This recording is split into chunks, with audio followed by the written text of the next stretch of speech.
But before we started today, when we were having coffee, by the way, there's going to be more coffee after we finish. So if you haven't had one or you want a second one, Danny, thank you very much. He will be hanging around a bit, and please have some fruit and cake. But I don't feel so bad now because we were talking before we were having coffee, and I was just asking a couple of people about their birthday, and I have an app that we can figure out Hebrew birthdays very quickly.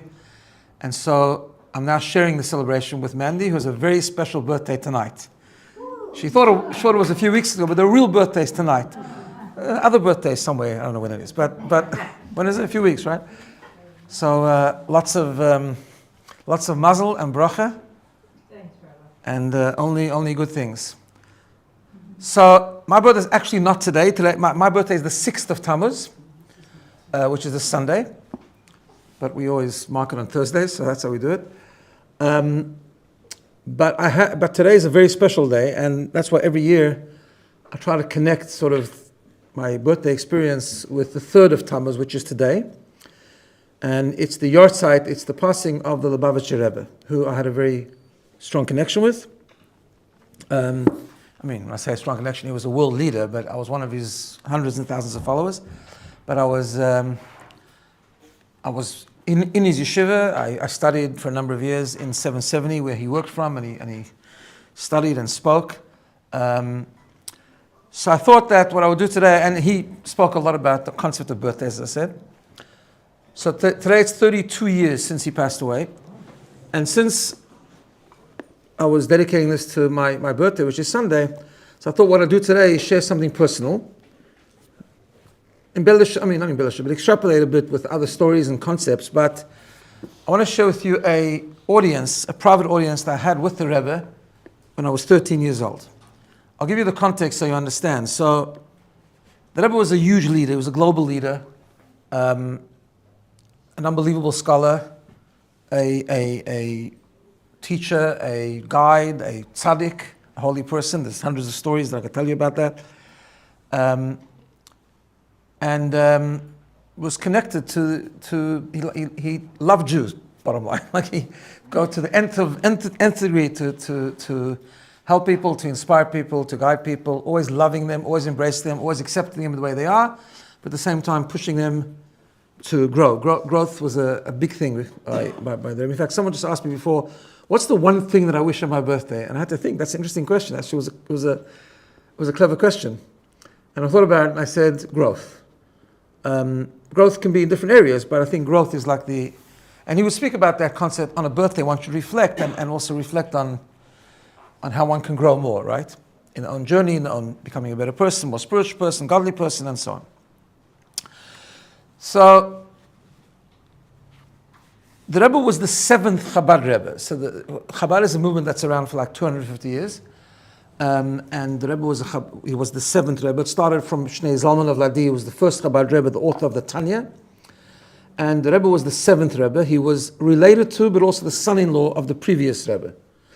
So when the previous Rebbe came to America in 1940, the previous Rebbe had lived through real communist persecution, and then he was in Poland for a while, and then the war broke out, and eventually, miraculously, he was saved, and he came to America in 1940. And the Rebbe, who was also trapped in Europe with his wife, the previous Rebbe's daughter, he was trapped in France and different places during the war and kept on running, and eventually also miraculously made it to New York in 1941 and worked very closely with his father-in-law. And then in 1950, the previous Rebbe passed away, and the Rebbe took the mantle of leadership, which he passed away in 1994. He became sick with a stroke in 1992, and then 1994 he passed away. And when the Rebbe took over, he initially was very reluctant to become the Rebbe. He was a very humble person, very behind-the-scenes person, but he was a very special person. Even people knew that before he became the Rebbe, and they pushed him for a year, they pushed him for a whole year. The Rebbe wouldn't officially accept the position of being the Rebbe of the Chabad movement. The Chabad movement was a lot smaller in those days. It was America, it was the Holocaust, things that moved and shifted. And eventually, on the first yahrzeit of the previous Rebbe in 1951, he sort of officially took it on. And once he took it on, he said, in fact, at the very first Farbrengen, his first public address, when he said a mimer, he said a Hasidic discourse, which was symbolic of him accepting the mantle of leadership.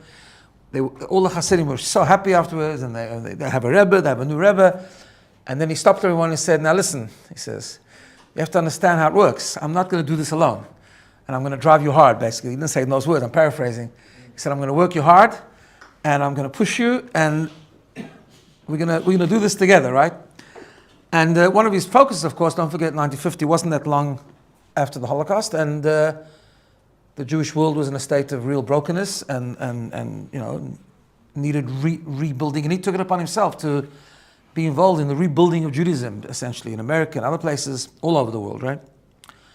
And he did that. He never ever took a break, never took a holiday.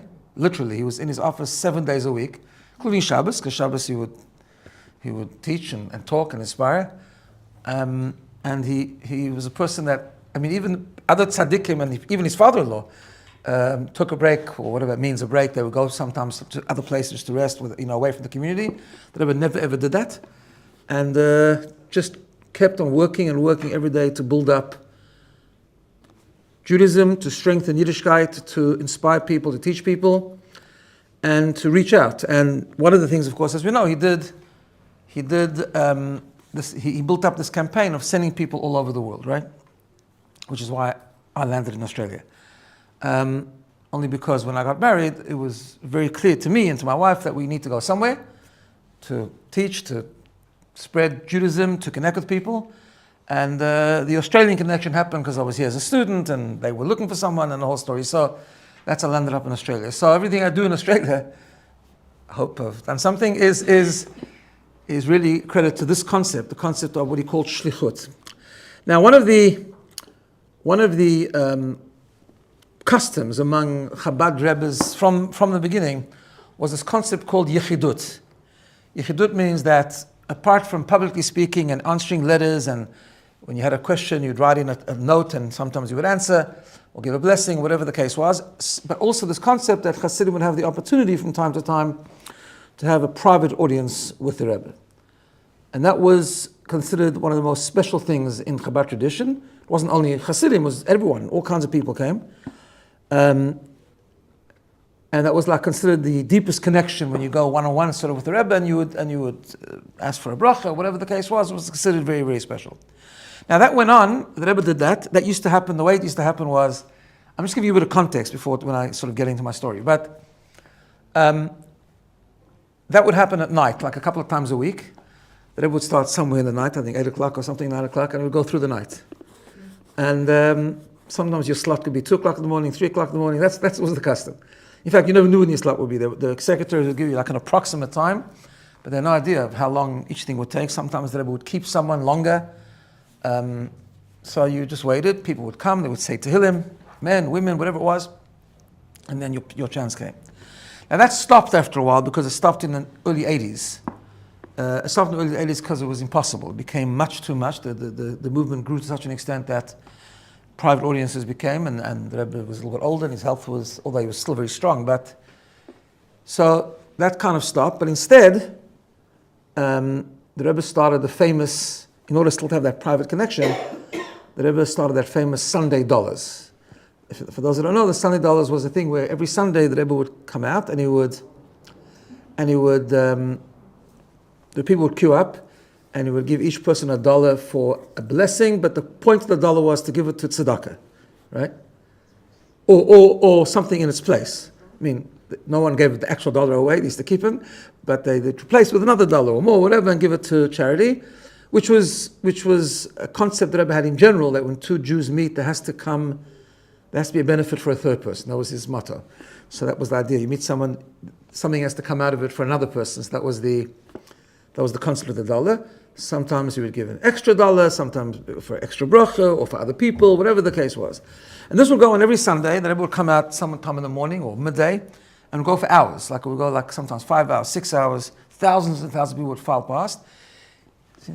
If you needed something, I mean, people didn't like to talk to the Rebbe themselves, but like it was, out of respect. But if you needed something urgent or you needed to ask something, you would say something very quick. and then the Rebbe would answer. You had to be quick because it was a fast-moving line. The secretaries would move you along unless the Rebbe stopped you and spoke to you, right? The only time I ever said something to, actually twice, the only time I ever said something to the Rebbe on the dollar line was before I came to Australia. I went through the sun because I came in. We came in July actually. Then next week, 4th of July. We came the 6th of July. Sorry, we left. My wife always laughs because we left America on the 4th of July, which wasn't very patriotic of her. But she was a very proud American. Not anymore, but she was. But it was. So my birthday was not long before that. So I went by the Rebbe.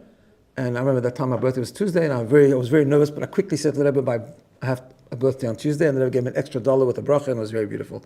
And I think last time was actually before we came, and I said I'm going to Australia, and he gave us the extra bracha. So that was, and then also you would have, a couple of times a year, you would have, like, if guests came for a special day, you would have like a communal audience, just with the guests that came and speak to them, and everyone had a chance to file past, and that kind of thing. So I lived in South Africa, I was born in South Africa, and grew up there.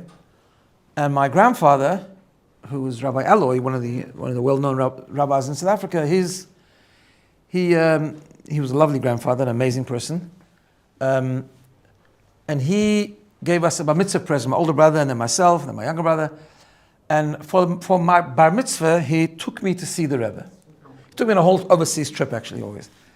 It's another story, because only later on, I was such a kid that I didn't even understand it, how great it was, that a very, very busy communal person should take off a month. Just took off a month just to travel with a grandchild. We went for 2 weeks to the Rebbe in America, and then a week to Europe and a week in Israel. It was the most amazing trip. It was like unbelievable. But so he took me to the Rebbe. It was just after my mitzvah. We went a couple of days after my birthday, this time of the year. And it was the time then that the Rebbe was still doing yichidus, still having private audiences. And I had the great fortune of actually having one with the Rebbe. And it was so special because what used to normally happen was if someone came with family, right, they'd go in together. So like if a grandfather and grandson would come together, they would go in together. Or husband or wife, they're going together. What happened with me was that we decided it's not going to happen like that because my grandfather had stuff that he'd written to the Rebbe to ask questions about the rabbinate in South Africa and community stuff. A lot of it was private. And so, I don't know, for some reason I decided it's better that he goes in first and then I go in afterwards. I guess maybe he started that with the secretaries, I'm not sure. In fact, when he went in, the Rebbe knew that we were there. And the Rebbe said to him, welcome again. Where's your grandson? So my grandfather threw me under the bus. He says he wants to come in alone. It wasn't exactly the way it worked, but it was just started like that. So the Rebbe said, no, he just became bar mitzvah as an adult. He wants to act like an adult. That was the anyway. So he went in, and the Rebbe kept him for half an hour. The Rebbe asked him a lot of questions as well. I remember the secretaries standing outside were getting very nervous because their job was to keep it flowing, keep it moving, because you weren't supposed to take up the Rebbe's time. But my grandfather says it wasn't me. I just had a few questions. I could have been done in 10 minutes, but the Rebbe kept me. He was asking me questions about family, about South Africa, the whole thing. And then I went in, and I was like about 5 minutes in the Rebbe's room, just me and the Rebbe. I was very nervous before I went in, I remember. I was a 13-year-old kid. And as soon as I came in, I was calm. It was very fascinating. I remember it very clearly. I remember the whole thing very, very clearly. So I wanted to share some reflections about that 5 minutes as I advertised, and talk about things that the Rebbe that afterwards I realized was very much part of how the Rebbe looked at things. So the custom was, when you went into this private audience, you didn't speak, meaning you answered questions, but you didn't speak. What we used to do is we would write on a piece of paper, like called a zettel, a pigeon. We'd write what we need, we'd write our name, our Hebrew name, and the mother's name, and then we'd write any question that we have. Now I was a young, thank God, very sheltered South African with no worries in the world. So I didn't have any major sorrows to talk about. But Baruch Hashem, at that stage, I was just young, but we So I wrote just to my grandfather, helped me write the letter. It was just, I'm here, I'm asking a bracha. I just had a bar mitzvah. I'm asking a bracha for the Rebbe, and I asked for what, I should grow up and be strong in Torah mitzvahs and learn, and nachas my parents and all that kind of stuff. So I went into, so before I tell you about the actual conversation, I want to just tell you about something that I reflected on later. And later on I understood the greatness of this opportunity. That someone who is truly a global leader, I'm talking about someone who, there was a time when the Rebbe used to get more mail than the President of the United States. And I remember this, as a student, I remember 770, I remember the postman coming. Right? This is pre-fax even, pre-fax and pre-everything, right? I remember sacks and sacks, right? So the Rebbe had huge sorrows of so many people all over the world asking advice and seeking blessing and all that kind of stuff. He had a lot of global things that he was working on. The whole shlichut idea, sending out people, he was always concerned and very involved about what was happening all over the world, of his emissaries. He was very involved in the Jews of Russia at the time, of Soviet Union, former Soviet Union, which was, the Jews behind the Iron Curtain. Very involved in Israel. There were many, many politicians of Israel who sought his advice, who came to see him, sometimes for hours. If you ever read Yehuda Avner's book, the Prime Ministers, you can see his experiences with the Rebbe. Very long conversations. There was very involved in intricate details of what was happening in Israel. And he had a connection with many, many, many politicians there. Rabbis would come see him for communal stuff. This was someone he would publish every week. He would talk for hours. There was a publication that came out from the Rebbe every single week, edited works of his talks, and very deep, and he would spend a lot of time with that. He would spend time learning, I'm assuming. And yet I thought about it, this Rebbe was okay to spend even 5 minutes, but with a 13-year-old pipsqueak who's got no worries in the world, and fully focused. When the Rebbe would talk to someone, even by dollars, by the way, sometimes the Rebbe would talk, I've witnessed this so many times, watching in the videos and even seeing it also with people in front of me in the line. The Rebbe would sometimes spend 10 seconds with someone, but that 10 seconds was fully there, fully present, right? I thought this was really amazing, and I thought it's amazing, but it's also something I spoke about before, something that was very, very part of the Rebbe's leadership. Because in leadership, and this goes for all of us really, sometimes we think about bigger picture stuff, right? And the Rebbe was certainly involved in huge bigger picture stuff. And yet, individuals are very important to him, because community, in Judaism, community is unbelievably important, but community is made up of individuals, right? By the way, that goes for all of us. We all have a leadership position. We talked about this before. We all have a circle of influence, and we treat that circle of influence, we can treat it like a group, which we should. The group needs, and what the group has to have, and what's important for that group. But we also have to remember that group has individuals that are very different, right? And the Rebbe, for him, one single person was created in the image of God, and one single Jew had a Jewish neshama, and that was a whole world. And there's so many stories about how that one person is so important. I want to just tell you a few stories so you can understand what I mean. Little things, small things. Have I ever told you the story of my wife with her dollar? No? Okay, I'll tell you the story. It's an amazing story. I mean, it's an amazing story on many levels. So we came here in 1988, and those days there was a very big invention. Now it's like a dinosaur, but the invention was the fax machine, for those who remember the fax machine. Right? So it became a thing where now you don't have to mail a letter to the Rebbe anymore. If you're far, you can send a fax, and the secretaries would pick it up. They would take it into the Rebbe, and if the Rebbe had an answer, he would answer or whatever. So I had this thing when I came. I was here. I came with Dina and my oldest daughter, who's now Mushki Chaitin, and my wife was pregnant. And then a few months later, we had my second son, who lives now in New York. So I had a thing, and I came in 1988. 1992, the Rebbe had a stroke. So for those 4 years, I had this custom that every birthday, again getting back to the concept of a birthday, my birthday, Dina's birthday, and the two children, I would write a short fax to the Rebbe. It's this and this one's birthday. This is what they're turning. I'm asking a bracha for the coming year. It should be a good year for them, physically, spiritually, and so on. I'd write in Hebrew. I always write in Hebrew. You don't have to. The Rebbe used to get letters in all languages, but that's what I used to do. And The Rebbe never answered because Hasidim had a tradition that you don't need an answer from the Rebbe. If you ask him for a bracha, if he receives it, he takes care of it. You don't have to worry about if he's acknowledging it, he's answering it, not answering it. But he never answered except for once. Interesting thing, for some reason, I once wrote in for my oldest daughter's birthday. She must have been, 2 or something. And the Rebbe answered to observe I learned something very interesting because the Rebbe has a whole bunch of customs you're supposed to do on a Jewish birthday. And the Rebbe answered that fax that I should keep the customs of a birthday, which I assumed meant me, not her, because she was 2 years old, which is interesting. It means parents should also observe their children's birthday. And I should check my mezuzahs, out of the blue, which I did, and some of them weren't kosher. So that was interesting. For some reason, they'd been written wrong. So obviously I replaced them. But otherwise, I never got an answer. Okay. In 1991, Dina's brother got married in Israel.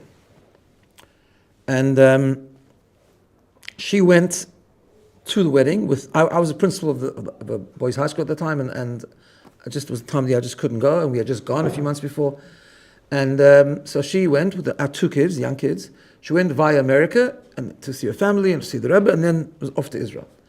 The Sunday before she left to Israel, she went by the Rebbe, and she really wanted to ask a bracha for the trip and for her pregnancy. She was pregnant there with Rabbi Levi, which she very quickly did. She said, I'm going to Israel, and also I'm asking a bracha for the pregnancy, which the Rebbe gave an extra $1 for each one, and gave a big bracha for the birth should be okay, and all that.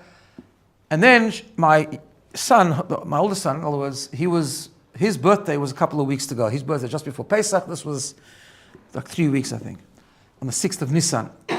So my wife pointed to my son Moshe in the carriage and said, it's his birth. In Yiddish, she said, it's his birthday, the 6th of Nisan. And the Rebbe turned to Dina and said, he gave the extra $1 for the bracha, and he turned to her and said, and you don't have a birthday? Which is a very strange question to ask someone, right? I mean, by definition, I think everyone has a birthday. I mean, if you're born, you have a birthday, right? And she became very flustered. She didn't know what to answer, and she said, Shein Given, it was already. And the Rebbe smiled, it was already, that's good. That was it. I'm sitting in my office Monday morning. It's 14 or 16 hours ahead, whatever it is.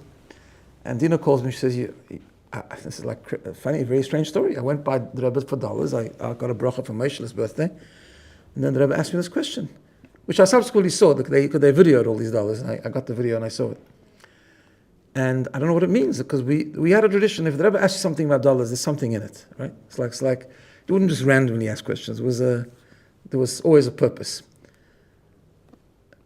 And I said, I don't know what that means. Why would you ask someone if they don't have a birthday?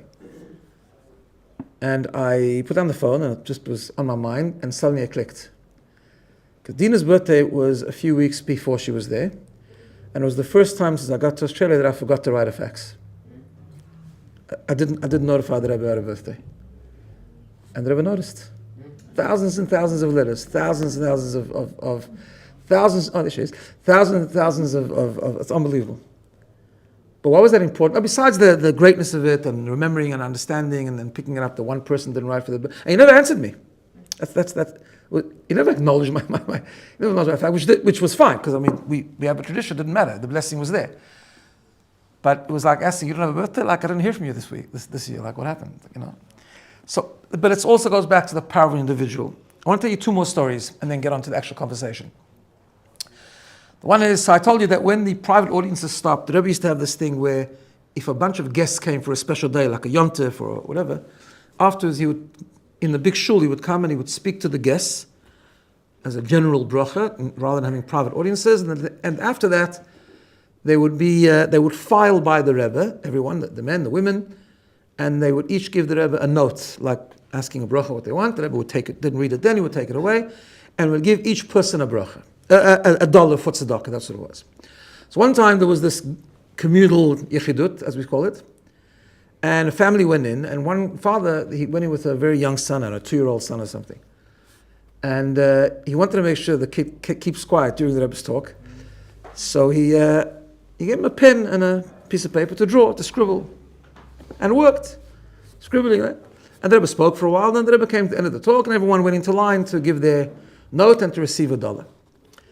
And this person, and he forgot about the paper that he'd given to the child, was scribbling, I think it fell on the floor, whatever, again. He comes to the Rebbe with his son, and he hands the Rebbe an envelope with his note, and the Rebbe takes it, and then the Rebbe starts scanning the floor, and says, your son's note. And they went to pick it up, and the Rebbe took it. The scribble from a child, right? Because it doesn't matter who you are. I mean, this was the Rebbe's leadership. It doesn't matter you're a big rabbi, or a big important person, or you're a tiny child. It's the same neshama. Each one has a different mission. Each one is at a different stage of their journey. But the Rebbe felt that even a 2-year-old child that was scribbling during the Yechidut, it's an important thing. So he wanted that paper also. And I'll tell you a story that I know to be true because, it's always nice to verify stories because stories do get embellished sometimes. But I know the story because I heard it from the person that it happened to. And it happened a long time ago. And it's also about how the Rebbe worried and felt the neshama of every single Jew. Right? This story was told by a person called Rabbi Weinberg. Rabbi Weinberg was a rabbi. I remember him very well because he came from Poland, but he lived in America. He was quite an important chassid and a follower of the Rebbe. His job, his day job, was he was a fundraiser actually for the Chabad yeshivas in New York. And because of that, he used to travel a lot. And because he used to travel a lot, often the Rebbe would give him things to do while he was traveling. And he would use out his trips also to talk and inspire people. He was a good speaker. I remember he used to come to South Africa a lot. He was coming to South Africa even before the Rebbe became Rebbe. He was coming to South Africa from 1948, from the previous Rebbe's times. And so this story happened in the 1950s. Amazing story. Where he was going to South Africa. He used to go to South Africa and Brazil. So he was going to South Africa this time, and he went into the Rebbe. Those days, 1950s, it was easier to have a private audience. Even people who lived in New York could do it. And he had a private audience to the Rebbe to ask him a bracha for the trip. In those days, traveling was quite hard. To go to South Africa, it wasn't a direct flight. You had to stop at a number of places, including a place called Dakar, which is like off Africa or something. You know me, my geography is not very good, but it's somewhere on the way. So he gave the Rebbe his itinerary. The Rebbe asked him, how are you traveling? Then the Rebbe looked at him and said, often the Rebbe would say things, again, like the same thing with the dollars. He would say things to people that only became clear later. The Rebbe said to him, you're not stopping for a day or two? He says, no, that's not the way the ticket is going. Huh? And then a few minutes later, the Rebbe repeated it. And he said, and you're not stopping for a day or two? Anyway, he goes home. He said, no, he repeated what he answered. That's not. So he went home and he told his wife the following, because in those days, there was no WhatsApps and quick calls and I've arrived safely and all this kind of stuff. Like today, if a person's 3 seconds late on the WhatsApp, they arrived safely, you start to worry. Those days it wasn't like that, but when he would get to South Africa, he would send a telegram. I've arrived safely. He goes home, before he goes, he says to his wife, if you don't get a telegram from me, don't worry, because I have a feeling I'm going to get stuck somewhere. The Rebbe said it twice in the conversation, day or two, I think we're going to get stuck, I'm pretty sure. Anyway, he doesn't know what this means. He goes in the plane. He meets someone else in the plane, another Jew who's going to South Africa because he had a daughter that lives there. God lives in New York. And he's very happy. They knew each other. They're a bit of, it's always nice to travel with someone you know. Okay, they land in Dakar. It's a stop for a few hours. They get inside the airport. While he's in the airport, he sees someone looking at him. And then eventually he sits down and he opens up a sefer to learn something while he was waiting. And he obviously the guy could see that he was wearing a kippah. And he runs over to him and he says, "Oh, you're Jewish." Turns out this guy was his last name was Pinto. He came from a very prominent Sephardi family. And he came from Egypt and he was working there in Dakar for something. So Rabbi Weinberg asks him, "Do you know any other Jews?" He says, "No, I don't know any other Jews and it's very lonely here." And so he starts to speak to him for those couple of hours and talks to him about maybe the mitzvah of putting on tefillin, and he makes him promise that he's going to start putting on tefillin. And this guy says, it's a very, very, it's beautiful that we met because my wife's going to be very happy. Her father's a big chacham, and I used to put on tefillin, but now I'll be very happy that I'm continuing. And that conversation comes to the end, and they get back on the plane. Plane takes off. 2 hours later, there's an announcement. He was sleeping already. He'd fallen asleep, and everyone awakes that we're landing. Where are we landing? Back in Dakar. Why? Engine trouble.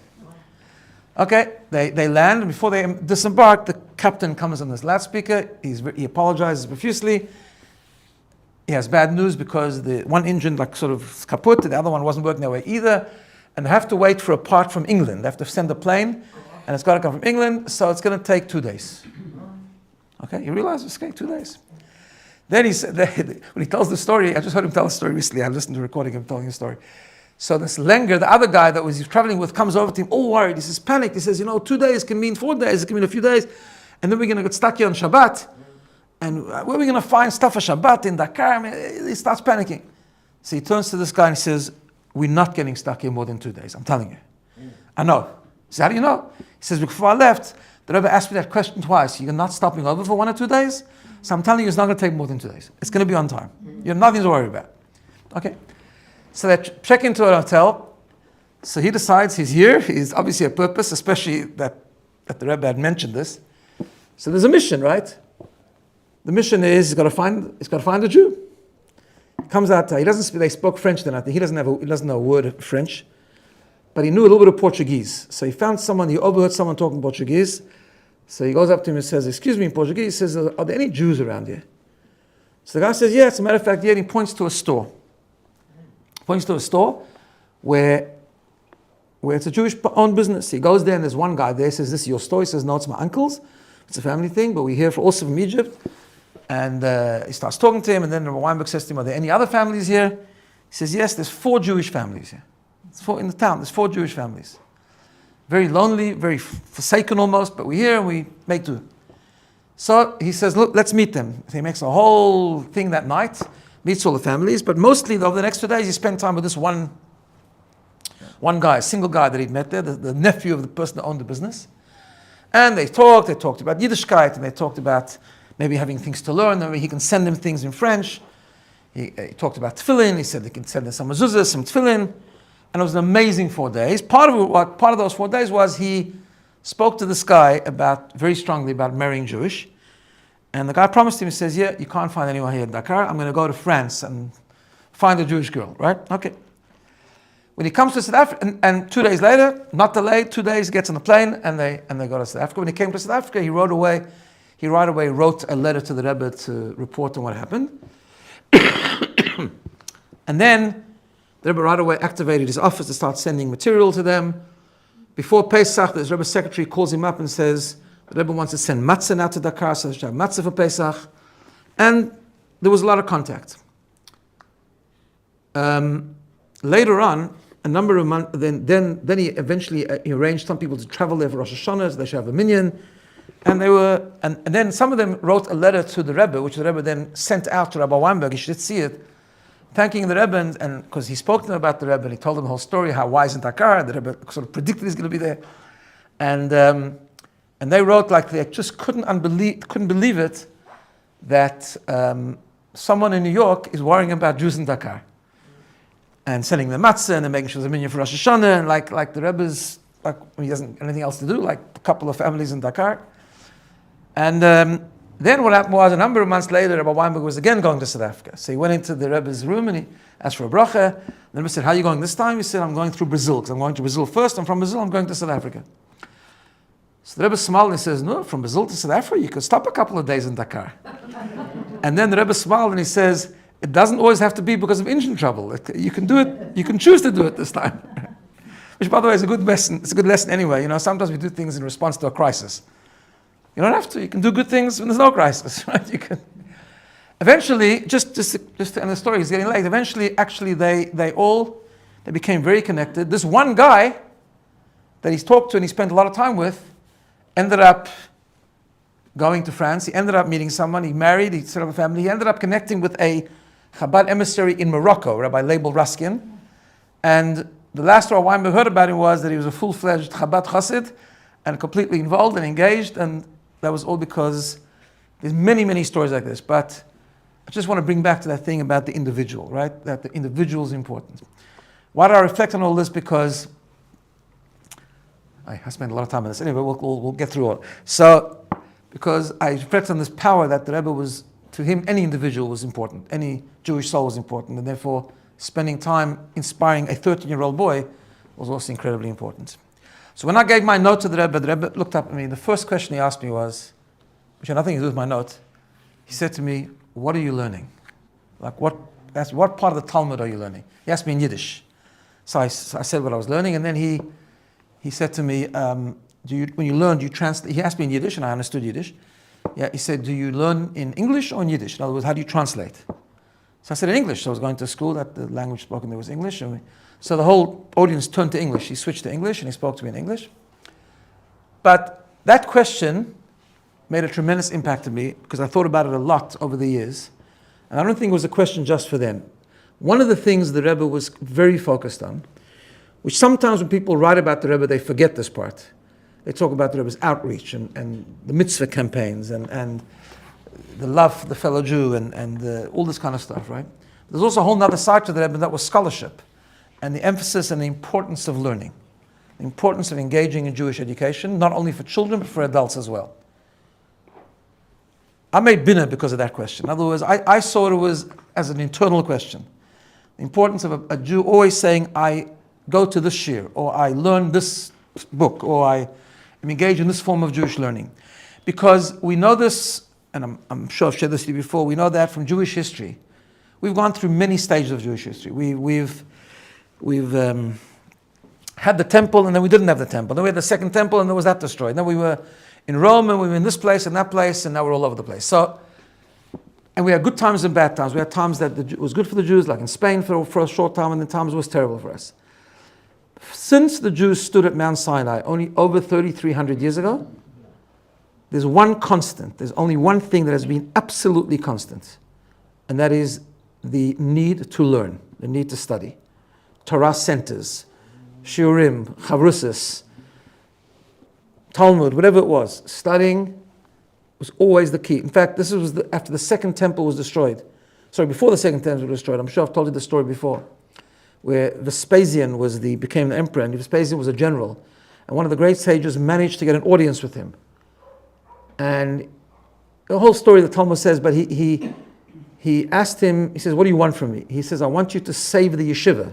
I want you to save the place of learning, the Sanhedrin it was at the time, and let them move to Yavne. He was about to destroy Jerusalem. And this great sage, Rabbi Yochanan Mizaka, he saw with his holy vision that you can't, it's a decree, it's going to happen. Jerusalem will be destroyed. The temple will be destroyed. But he said, at least could you save the Sanhedrin? And the guy laughed. He said, I'm about to destroy their temple, the whole center of Jewish life. He wants a couple of people to sit and learn, no problem. Go to Yavne. And they did. And then, after the temple was destroyed, the Romans realized their mistake. Became a thriving center of Jewish learning in Yavne, outside of Jerusalem, right? And then that's when the Romans started, this was the days of Rabbi Akiva, the Romans started enacting decrees against learning, and you had to hide to learn, you weren't allowed to learn. But they continued learning underground or risking their lives. Why? Because the Jewish nation's secret to survival is Jewish knowledge, understanding why we're Jewish, understanding what it is about being Jewish, understanding the soul, understanding the mitzvot, right? Otherwise, why do I need the tzoros, right? Everyone we keep talking about Jewish continuity and making sure that Jews continue. But at some point, people ask, yeah, good, I understand, but why? Like, why? And there's a deep faith, it's an intrinsic DNA conviction to remain Jewish and continue the chain, but also, you need to understand it, right? And knowledge gives passion, it gives excitement, you internalize it, you relate to it, it becomes something that's part of you. And that was my reflection on the first question that I've asked me. Then he proceeded to test me, which is a little bit, he didn't tell me in advance he was going to test me, but he did. Thank God I knew the answers. Phew, I passed. No, he was very, very, very gentle, but I found out later this he would do with a number of bar mitzvah boys. He would sometimes ask them questions on what they're learning, and he asked me questions on the particular passages that I was learning, and I answered them. Then he asked me one question, and actually I hadn't got up to there yet, but I remembered it from when I learned Chumash in the commentary of Rashi, and I told her, I said, I don't think I've learned that there, but I think the answer is, and I got it right. So that was good. But then the Rebbe did something that's always happened in every single conversation, and I want to just focus on this for a moment. You know, today you can watch many, many conversations with the Rebbe, like his Sunday dollars, or when people come to see him, whatever the case is, right? Or read about audiences that people had. I don't think there was ever a conversation that someone had with the Rebbe that he didn't walk away with some homework, something that you had to do, right?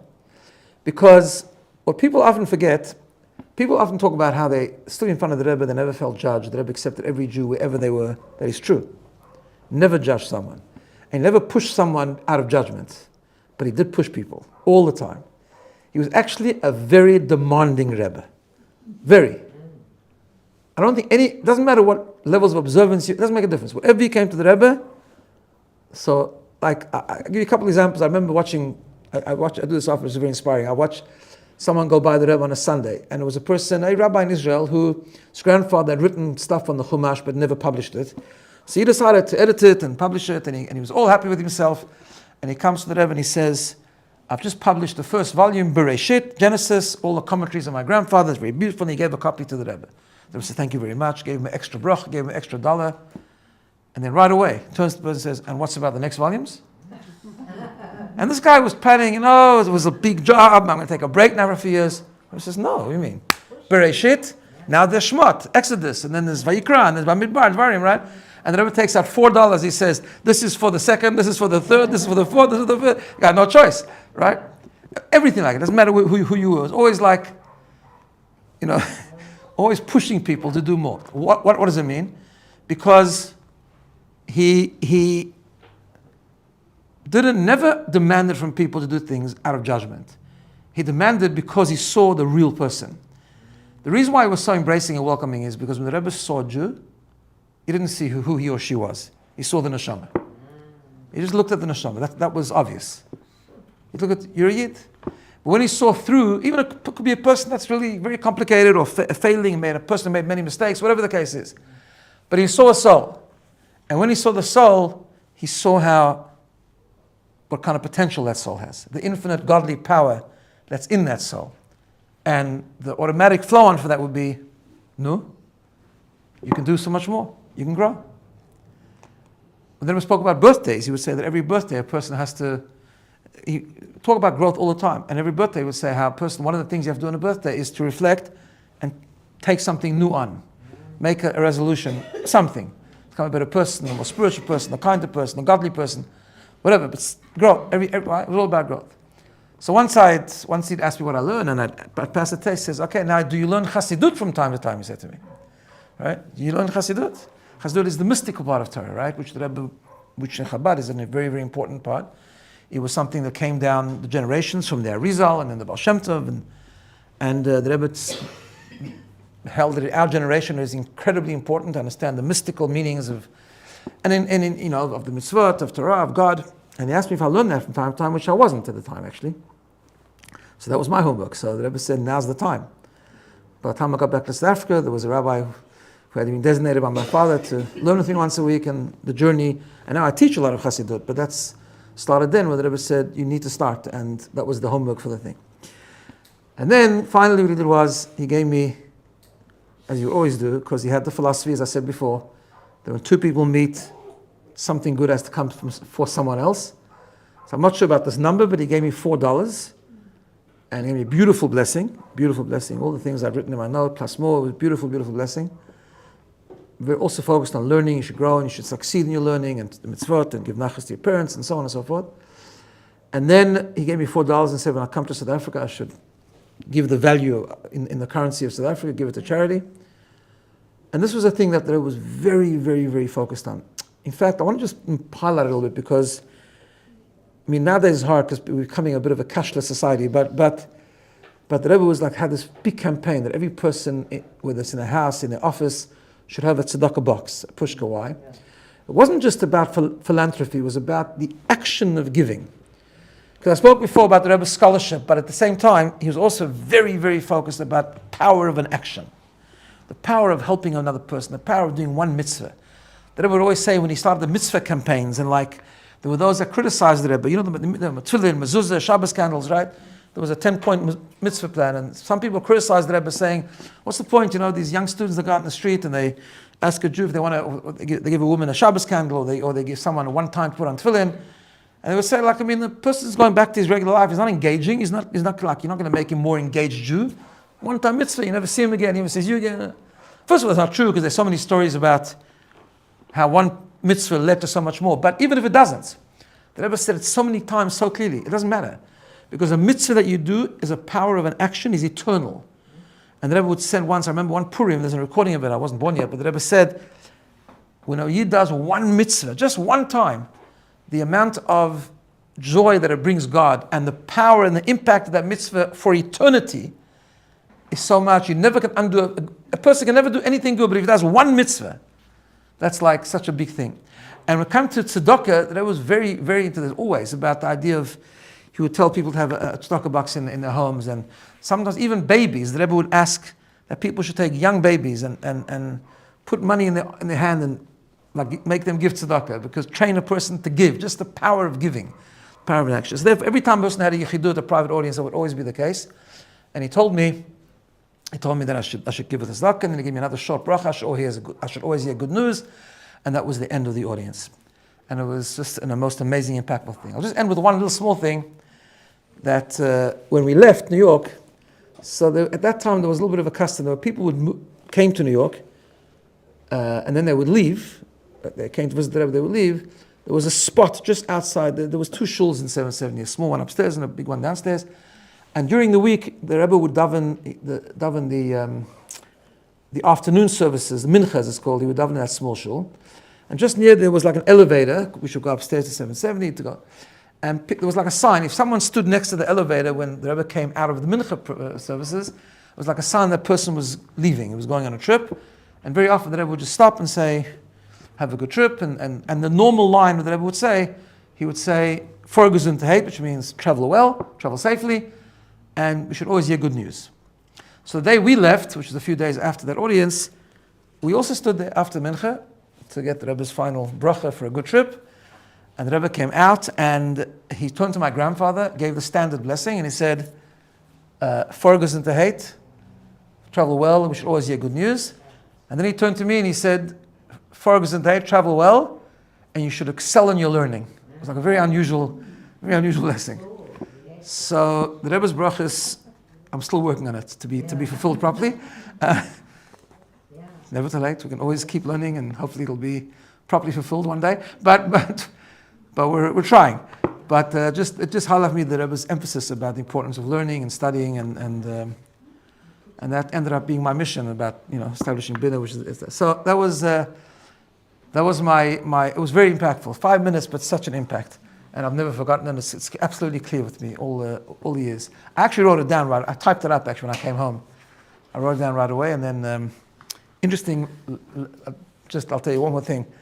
Later on, I know that because when I remember that my Zayda, also my grandfather, after I came out, I saw him in the small shul. It was late at night, really late at night, and he was writing because he also didn't want to forget what the Rebbe told him. So he was transcribing his yichidus, and he took it. Just a couple of years ago, my cousin in Israel called me up. She says, "I think I found like these 4 papers of these notes, and I'm not clear when it was." She started telling me 1 or 2 things, and I remember my grandfather had shared with me, and it was like 10 points. And I said, that's the yichidus that Zayda had when he took me to the Rebbe. So I asked her to send it to me. She did. And there was some private things there, but there were some really, really important things there.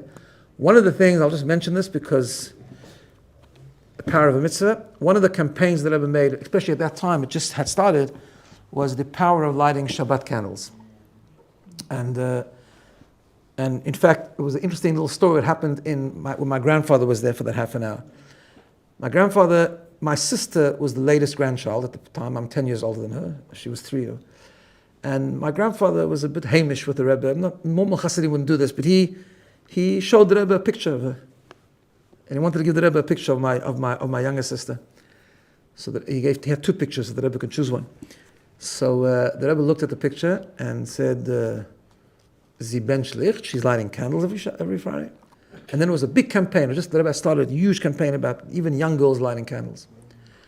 And I'm saying it because the Rebbe actually asked him to publicize it. So I think it's nice to tell the story.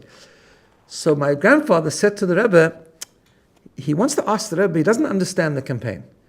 Because he remembers where he came from in Poland, that was always the custom. That even young girls from 2 or 3 used to light candles every Friday night. Not just the mother, the young daughters as well, even very young. And he told the Rebbe a story, and I remember the candlestick, because that when my mother turned 3, they didn't have a lot of money. It was a town called Dokshitsi. My mother left them when she was 4, but that they took a door handle and gave it to a smith to design a little candlestick. And he's telling this to the Rebbe, and he's telling the whole story. The Rebbe was listening. When he finished the story, the Rebbe smiled broadly. He said, That's exactly the point. I never actually came to do anything new. I just was trying to restore an old custom. And he said, I know people that complains, and then went on. So he asked him to publicize it, but the power, they spoke so much about the power of lighting candle. So I'm leaving you with that because the power of lighting candle is so important. The Shabbat candle is such an important thing. It's the idea of bringing light to a world that we need lots of light to now. But what's so important, and the Rebbe would emphasize it so many times, of course, it's an obvious thing, but it's very important, the candle must be lit on time. Because there's a certain time you can't light it, it's too early to light, and of course once Shabbat comes in, you really shouldn't light the Shabbos candles, even if you forget. So it needs to be lit on time. So I'll leave you with that. We should only have lots of light and simcha and bracha. Yes?